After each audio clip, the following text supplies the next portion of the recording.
Au nom du Père et du Fils et du Saint-Esprit, ainsi soit-il. Hier, je vous avais dit que j'avais eu deux sujets qui m'étaient venus. Il y avait le premier qui était sur ce qu'est l'hérétique, et le deuxième, c'était sur le droit. En particulier, a-t-on le droit au blasphème, ainsi que l'a déclaré affirmativement ce président de la République qui est en France et qui fait ses méfaits en France, cette République universelle, qui veut, par un droit universel, établir ses lois et son impiété, pourrait-on dire, par tout l'univers. Donc, je voudrais commencer, vous remarquerez que souvent, quand j'aborde une question, je commence par un premier point, je viens à la Genèse.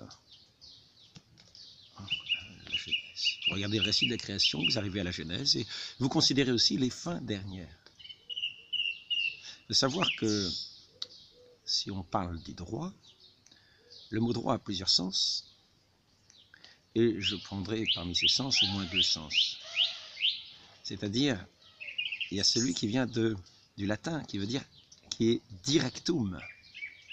Et ce mot directum a bien au moins deux sens. Un, c'est ce qui est juste, et deux, c'est ce qui est droit, c'est-à-dire qui va le plus court d'un point à un autre. Ainsi, je voudrais considérer ce qui tient du droit comme étant une ligne droite entre deux points essentiels, avant de nous perdre dans des méandres,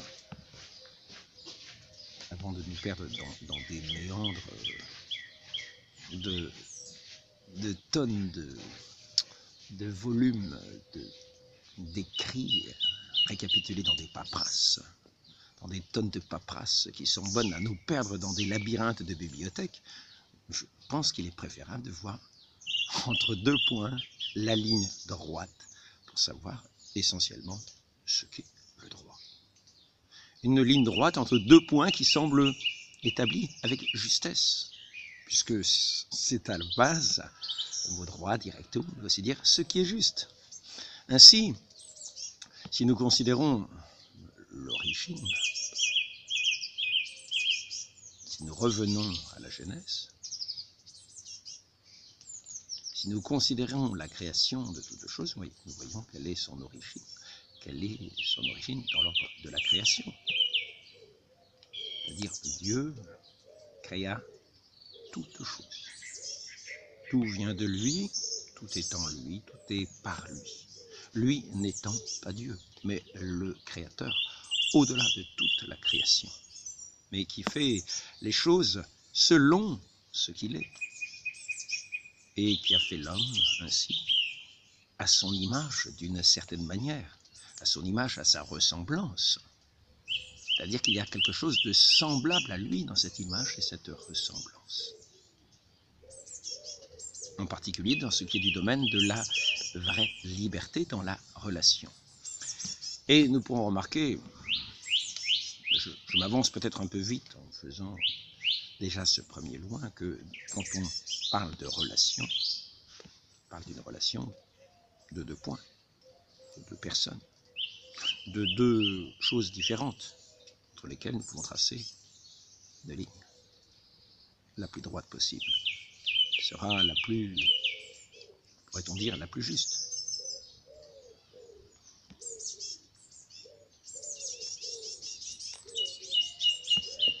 C'est ainsi que hier, je vous parlais de formules mathématiques qui établissaient des liens entre différents événements dans la création, dont le lien de ces événements nous apparaissait, c'était formulé le plus directement, le plus simplement, dans ce qu'on pourrait appeler une formule qui exprimait au mieux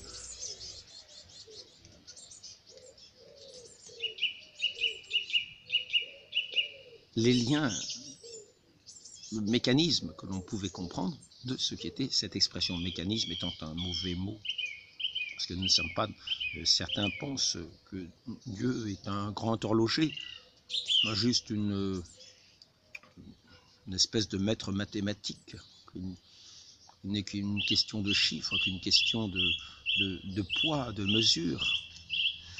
C'est surtout une question de mesure dans l'amour, d'un amour qu'il a sans mesure, mais qui établit toutes choses avec justesse. Et là, dans la mesure des différents éléments établis, qui est on pourrait dire que la relation d'amour est une justesse dans la relation. Une mesure juste, exacte, non pas disproportionnée. Quand vous parlez avec douceur à quelqu'un, la personne, si elle vous répond avec brutalité, n'établira pas la relation juste, qui est de l'ordre de l'amour, la relation mesurée, qui est de l'ordre de l'amour. Oui. Il y a un dérèglement. Donc, pour faire court, pour aller au plus simple, si nous voulons établir quel est le fondement véritable du droit, c'est-à-dire de ce qui est juste et de ce qui est véritablement droit, de cette ligne droite dans la relation entre toutes choses, eh bien je crois que nous pouvons établir cette relation à partir de ce que nous devons considérer au départ, c'est-à-dire à l'origine des choses, dans leur genèse considérée, la genèse de ce monde, de cette création, et aller jusque aux fins dernières. Considérer quelle ligne droite nous pouvons tracer entre cette création, depuis sa genèse, jusqu'à sa fin dernière.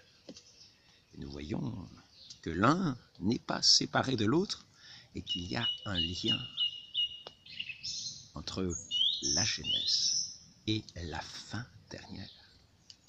Et ce lien entre cette genèse de toutes choses, cette création de toutes choses, et les fins dernières, la fin dernière de la création, ce lien, c'est le Créateur. Le Créateur qui fait les choses en vue d'une fin et qui établit entre ce qu'il a fait à son image une relation avec lui-même. Il a fait l'homme à son image, comme, pourrait-on dire, des créatures qui sont invitées à pouvoir le louer, à pouvoir l'aimer, à pouvoir lui rendre grâce, d'une certaine façon à pouvoir converser avec lui dans la prière.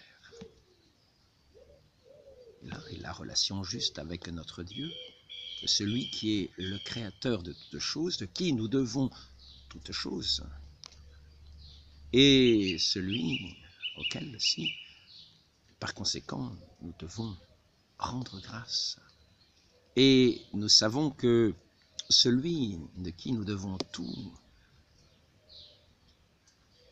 jusqu'au souffle, jusqu'au pain quotidien, où il se donne lui-même en nourriture à nos âmes, nous devons une confiance entière et totale. Et là est la vraie relation de justice vis-à-vis de ce Dieu qui est le cœur de l'amour et qui nous donne de pouvoir aimer à son image. Et c'est ainsi dans cette relation d'amour que véritablement nous sommes dans cette ressemblance à notre Dieu qui est l'amour, qui est le cœur de l'amour, qui est l'origine de l'amour, qui est la source de tout amour, la source de la vie. Et que la relation que nous devons avoir qu'il doit y avoir, que nous pouvons faire entre ce point d'origine de la création et cet aboutissement, cette fin dernière pour laquelle nous sommes créés, c'est cette relation d'amour, cette ligne droite, cette ligne, pourrait-on dire, parfaitement droite, car en toute chose, nous devons avoir cette relation d'amour, ces actions faites par amour.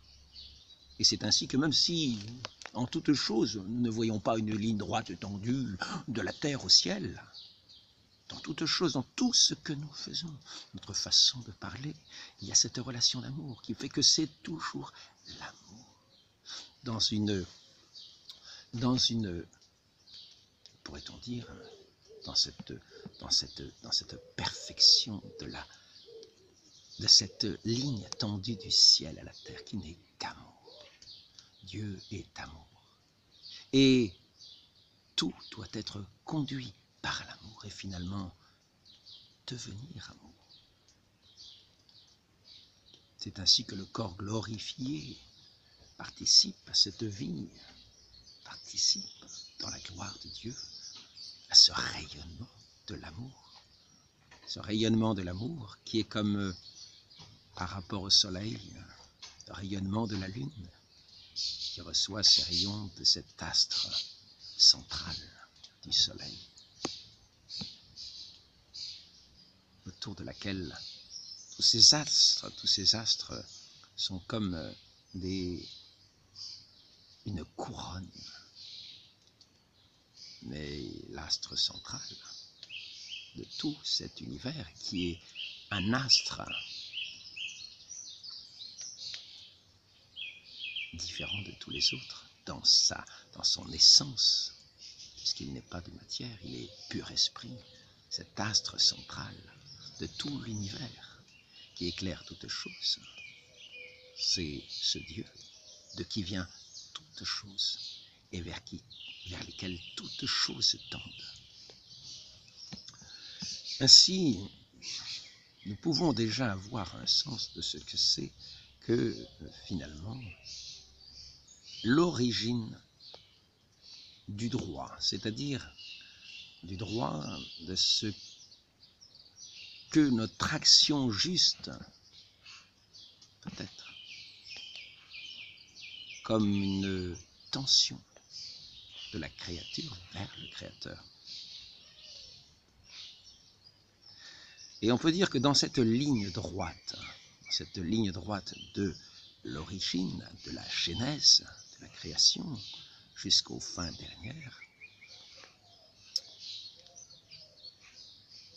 le lien, les lois divines de cet amour, qui seront donc la source de ce qu'on appelle communément le droit, sont ces commandements de Dieu, qui s'est révélé pleinement à nous dans la personne du Fils, qui est toute lumière, dans laquelle nous voyons le Père, dans tous ses traits de justice, de bonté, de beauté, de vérité, tout ce que nous pouvons trouver de plus noble, de plus beau dans ce Fils, nous parle du Père, nous dit le Père. Dans le Fils, nous voyons le Père. Et il vient accomplir la loi de Dieu. Il est venu accomplir la loi, c'est-à-dire tout ce qu'il y a de plus juste, tout ce qu'il y a de plus beau, de plus noble. Dans cette relation d'amour s'accomplit dans l'accomplissement de la loi divine, donnée aux hommes, qui non seulement qui ne sont pas, comme on pourrait le penser, comme dans les lois physiques et naturelles que nous abordions hier, quand nous parlions de ce qu'est un hérétique, dans cet entretien numéro 87, eh bien, l'homme, le cœur de l'homme obéit à d'autres lois, qui sont cette loi de l'amour. Et cette loi de l'amour qui nous a été formulée par les paroles mêmes de Dieu dans ses 10 commandements, dont le premier est de l'adorer. L'adorer, comme je vous le rappelle, est un mot qui veut dire reconnaître. Reconnaître de qui nous sommes, de qui nous devons toutes choses. Reconnaître qu'il est le créateur de toutes choses. Reconnaître que nous tenons notre vie de lui. Reconnaître que nous sommes ses débiteurs en toutes choses, mais non seulement des débiteurs, mais que ce Dieu nous a manifesté sa bienveillance, sa bonté, et que nous lui devons notre confiance.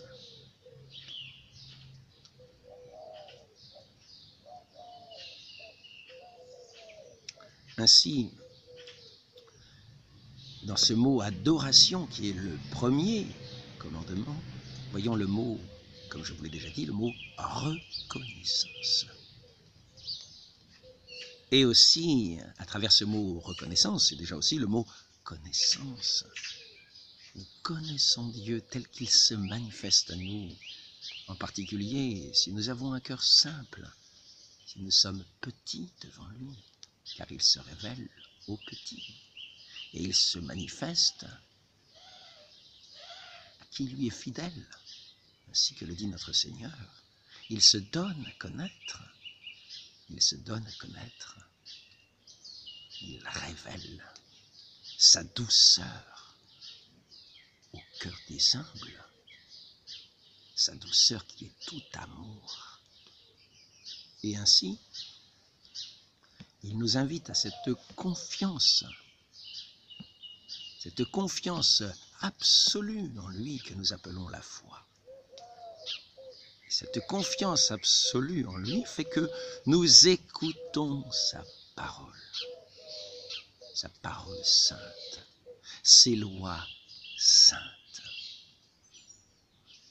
Et nous pouvons être appelés, à juste titre, dans ce sens-là, des fidèles, c'est-à-dire des gens de foi qui sont à l'écoute de leur Dieu qui s'est révélé, qui s'est manifesté aux hommes de bonne volonté, c'est-à-dire de ceux qui sont disposés à la vérité qu'elle soit dans le témoignage des faits réels, historiques, matériels, observables de la science, mais aussi de cette vérité plus grande encore pour laquelle nous sommes faits, et qui est la vérité qui est faite pour nos cœurs et pour nos âmes, qui est la vie de nos âmes.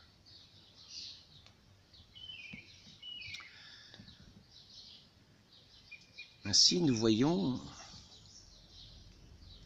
la source de ce qui est juste dans le respect de celui qui est la justice et la bonté même, dans le souverain bien. Et là est la source, la base de la justice, de cette reconnaissance de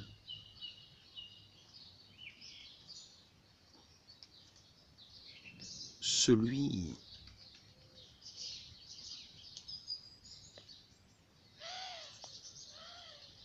qui mérite toute notre gratitude. Et dans cette reconnaissance, dans cette gratitude que nous lui adressons, est la justice. Ainsi, nous voyons que toutes nos attitudes, tous nos comportements, ce que nous appelons nos droits, pour être vrais et justes, doivent être tendus vers celui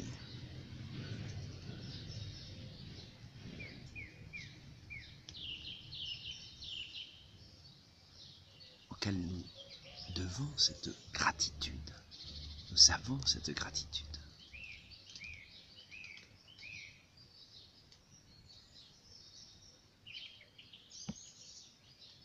Qui mérite cette gratitude. En toute justice, en tout honneur, c'est-à-dire toute reconnaissance. Et cette reconnaissance est la base du droit.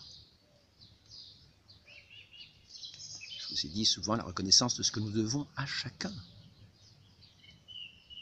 Nous avons été créés par amour. Chacun, nous devons l'amour. Jusqu'à nos ennemis, nous devons aimer nos ennemis. Il n'empêche que le fait qu'ils soient nos ennemis, parce qu'ils nous ont rejetés, parce qu'en fait ils ont rejeté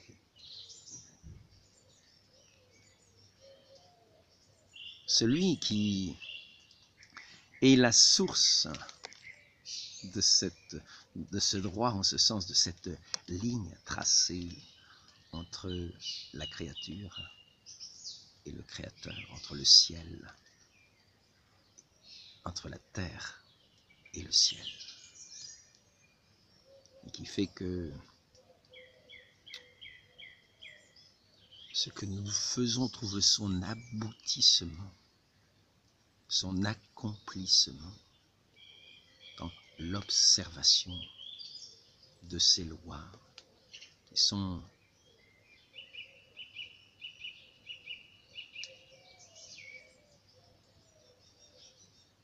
accomplies lorsque nous avons des relations de justesse, de justice, dans l'amour.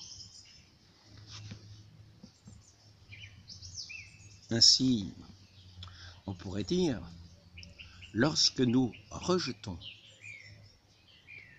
celui qui est le souverain bien, celui qui est l'amour même, celui qui est la source de toute justice, la source de toute chose, lorsque nous le rejetons, c'est-à-dire lorsque nous l'insultons, c'est-à-dire lorsque nous le blasphémons,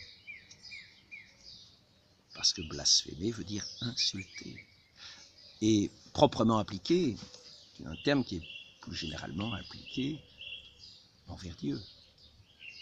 Lorsque nous rejetons Dieu, lorsque nous blasphémons son nom, lorsque nous estimons que nous avons le droit de le blasphémer,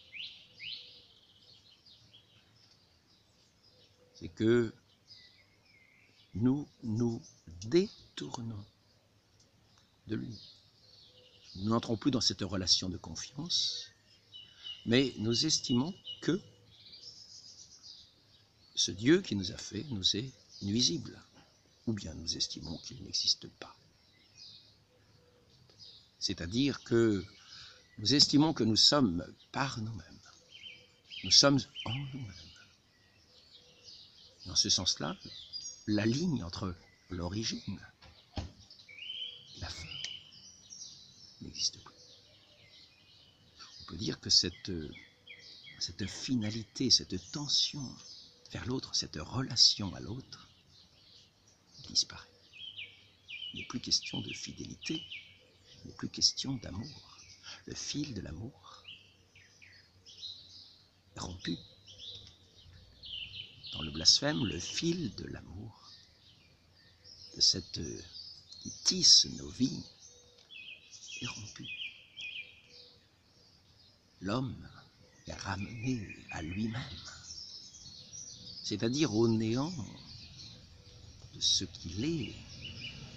Essentiellement, il est tiré de la poussière, il est tiré de la boue Adam.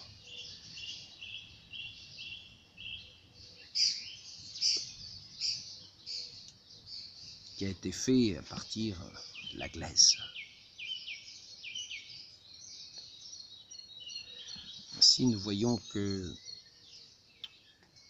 l'homme établi dans des sociétés qui justifient le droit au blasphème a perdu le sens véritable du droit, de cette ligne droite, le sens de ce qui est juste, pour être simplement ramené à sa dimension individuelle. On pourrait dire que, d'une certaine manière, tout ce qui tissait tout ce qui faisait ce réseau, ce lien social, était tiré des lois divines, qui composaient le droit divin, disparaît. Tout ce qui était basé sur cette foi, c'est-à-dire sur cette vie du cœur, sur cette vie de la confiance, de l'amour, disparaît. L'homme est réduit à un néant, dans un blasphème permanent. Et ces sociétés veulent établir un nouveau droit, mais qui n'a rien de juste et qui n'est donc pas droit. On peut dire que c'est une société corrompue. C'est une société qui est un blasphème permanent, dans un rejet de Dieu a priori et permanent. Ainsi, nous ne pouvons plus parler de droit dans les sociétés, de véritablement état de droit, car nous voyons que ce droit n'est plus ni droit entre l'origine de la création et la finalité vers laquelle il tend, son aboutissement qui est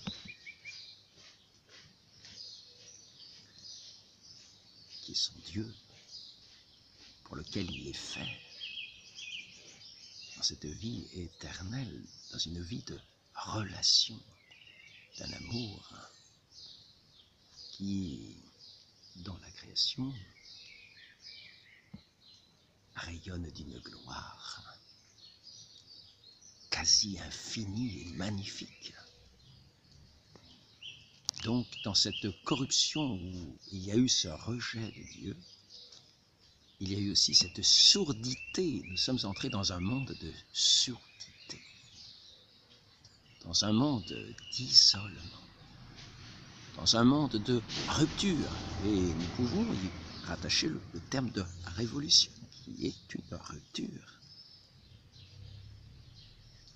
rupture dans tous les domaines. Pour bâtir un monde ramené à l'immédiateté de soi-même, comme des êtres aveugles, sourds, sans plus ni amour ni intelligence, mais livrés comme des atomes passagers dans un univers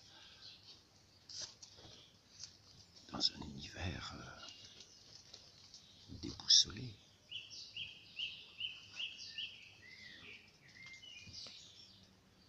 Donc, je ne sais pas si cet entretien nous aura permis de voir en quoi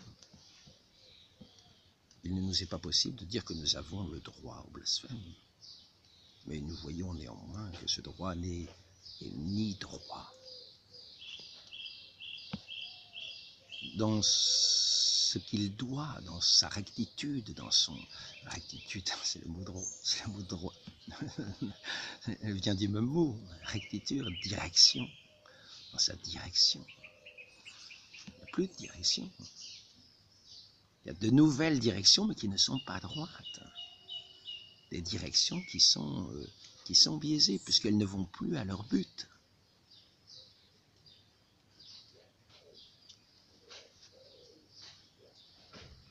Ni juste,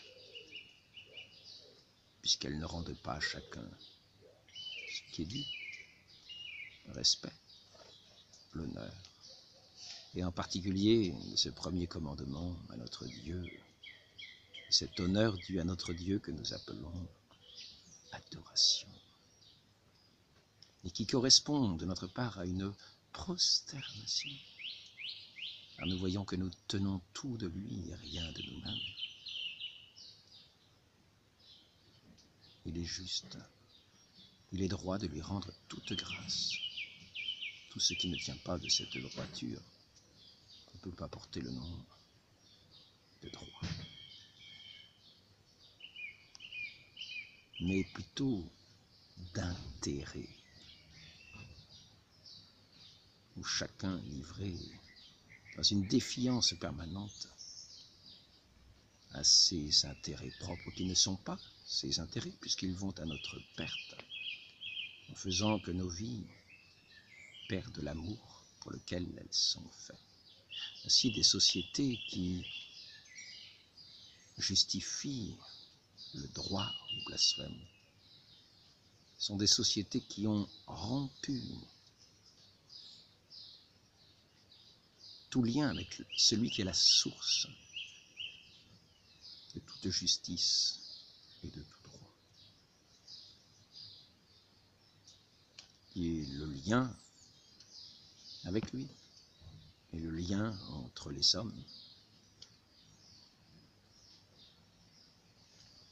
Et nous voyons que ces sociétés sont malheureusement, entrent malheureusement, comme dans une malédiction, puisque elles n'entrent plus dans un chemin de la plénitude pour laquelle elles sont faites. Et comme dans l'entretien d'hier, je finissais par cet entretien par une lecture qui était sur la validité de gens qui se prétendaient papes et qui ne l'étaient pas, et qu'on n'avait pas à reconnaître ni dans leur pouvoir, ni dans leurs actes, ni dans rien du tout, parce qu'ils étaient hérétiques. Aujourd'hui, je voudrais prendre, pour terminer,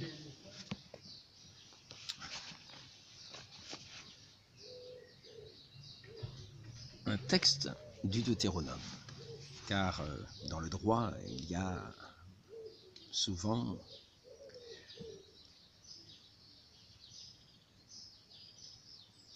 des, comment dire,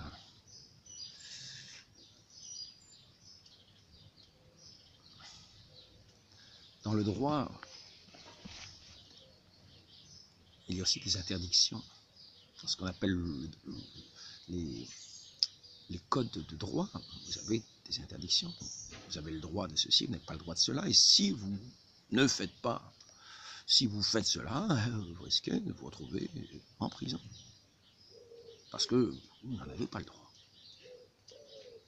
Même dans les droits où on bafoue le droit légitime, le droit vraiment droit, le droit juste, ce qui est juste, même dans ces sociétés-là, vous pouvez vous retrouver en prison parce que vous n'observez pas les lois qu'ils ont établies.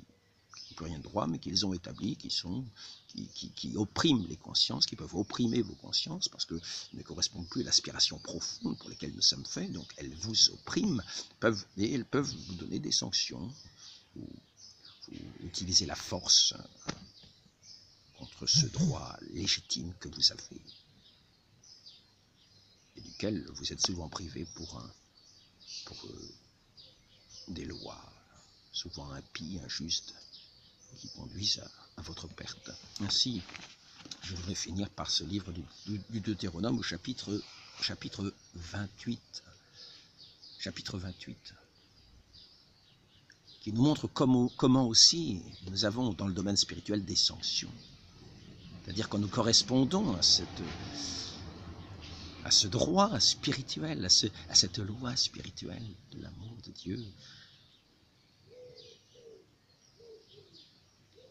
à cette belle ligne droite qu'il y a entre la création et son Dieu, qui est la source de toutes nos actions. Eh bien, malheureusement, quand nous sommes en manque par rapport à cette relation à notre Dieu, eh bien, nous tombons aussi sous la sanction spirituelle, parce qu'aux lois spirituelles correspondent des sanctions spirituelles. Si tu obéis à la voix de l'Éternel, ton Dieu, en observant et en mettant en pratique tous ses commandements que je te prescris aujourd'hui, l'Éternel, ton Dieu, te donnera la supériorité sur toutes les nations de la terre. Voici toutes les bénédictions qui se répandront sur toi et qui seront ton partage lorsque tu obéiras à la voix de l'Éternel, ton Dieu. Tu seras béni dans la ville et tu seras béni dans les champs. Le fruit de tes entrailles, le fruit de ton sol, le fruit de tes troupeaux, les portées de ton gros et de ton menu bétail, toutes ces choses seront bénies, ta corbeille et ta huche seront bénies. Tu seras béni à ton arrivée, tu seras béni à ton départ. L'Éternel te donnera la victoire sur tes ennemis qui s'élèveront contre toi. Ils sortiront contre toi par un seul chemin et ils s'enfuiront devant toi par 7 chemins. L'Éternel leur donnera la bénédiction d'être avec toi dans tes greniers, dans toutes tes entreprises. Il te bénira dans le pays que l'Éternel ton Dieu te donne. Ce sera pour l'Éternel un peuple saint, comme il te l'a juré lorsque tu observeras les commandements de l'Éternel, ton Dieu, et que tu marcheras dans ses voies. Les peuples verront que tu es appelé du nom de l'Éternel, et ils te craindront, etc. Et les malédictions sont les sanctions à ces sociétés qui justifient le droit au blasphème. Mais si tu n'obéis pas à la voix de l'Éternel, si tu as perdu la confiance en l'Éternel, si tu méprises l'Éternel, si tu injuries l'Éternel, que tu ne l'écoutes plus, si tu n'obéis point à la voix de l'Éternel ton Dieu, si tu n'observes pas et ne mets pas en pratique tous ces commandements et toutes ces lois que je te prescris aujourd'hui, voici toutes les malédictions qui viendront sur toi et qui seront ton partage. Tu seras maudit dans la ville, tu seras maudit dans les champs. Ta corbeille et ta huche seront maudites, le fruit de tes entrailles, le fruit de ton sein, de ton sol, la portée de tes gros et de ton menu bétail, toutes ces choses seront maudites. Tu seras maudit à ton arrivée, et tu seras maudit à ton départ. L'Éternel enverra contre toi la malédiction, le trouble, la menace, au milieu de toutes les entreprises que tu feras, jusqu'à ce que tu sois détruit, jusqu'à ce que tu périsses promptement à cause de la méchanceté de tes actions, qui t'aura porté à m'abandonner. L'Éternel attachera à toi la peste jusqu'à ce qu'elle te consume dans le pays dont tu vas entrer en possession. L'Éternel te frappera de consomption, de fièvre, d'inflammation, de chaleur brûlante, de dessèchement, de jaunisse, de gangrène. Ils te poursuivront jusqu'à ce que tu périsses. Le ciel sur la tête sera d'airain, la terre sous toi sera de fer. L'Éternel enverra pour pluie à ton pays de la poussière, la poudre.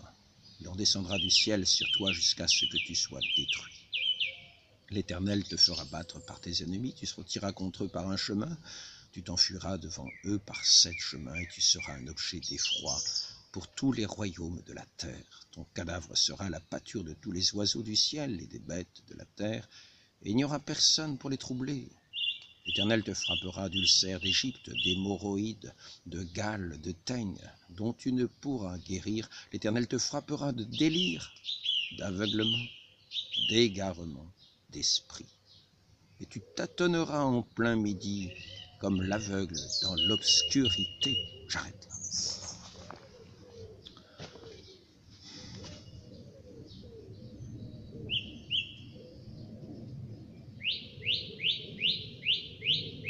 Prions notre très sainte mère, la Vierge Marie, la très sainte Vierge Marie, qui a su être à l'écoute de son Dieu, qui a su entrer dans cette relation droite avec son Dieu, qui a su si bien garder ses saintes lois de vie, d'amour, de vérité, qu'elle nous préserve de justifier ces sociétés où le blasphème est autorisé et qui entraînent ceux qui les suivent à blasphémer, à rompre ce lien avec celui qui est la vie, qui est la vérité, qui est l'amour, pour les entraîner dans une chute sans fin qui les mène à leur perte. Demandons à la très sainte Vierge Marie,